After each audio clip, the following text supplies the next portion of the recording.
Welcome to gems cooking channel. இன்றைக்கி உருளைக்கிழங்கு பொரிச்ச குழம்பு எப்படி பண்ணுறதுன்னு பார்க்க போகிறோம். அதுக்கு ஃபஸ்ட்டு அடுப்பு ஆன் பண்ணிவிட்டு ஒரு வானலில் 4 டேபிள் ஸ்பூன் போல் எண்ணெய் ஆட் பண்ணிக்கலாம்.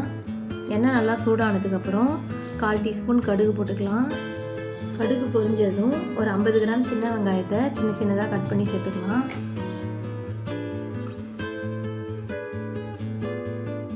ஒரு கட்டி பூண்டை சேர்த்து நல்லா வதக்கி விட்டுடலாம்.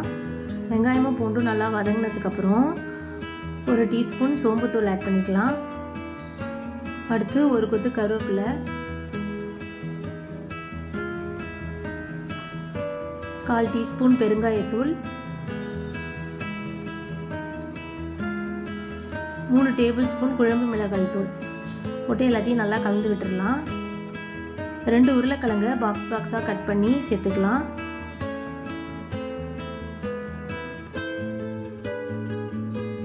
எல்லாத்தையும் ஒன்றா மிக்ஸ் பண்ணி விட்டுடலாம். அடுத்து ஒரு 1/2 லிட்டர் போல் தண்ணி ஆட் பண்ணிக்கலாம்.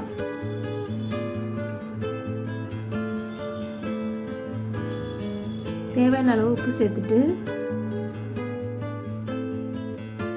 1/4 மூடி தேங்காவை சின்ன பீசஸாக நீல வாக்கில் கட் பண்ணி சேர்த்துக்கலாம்.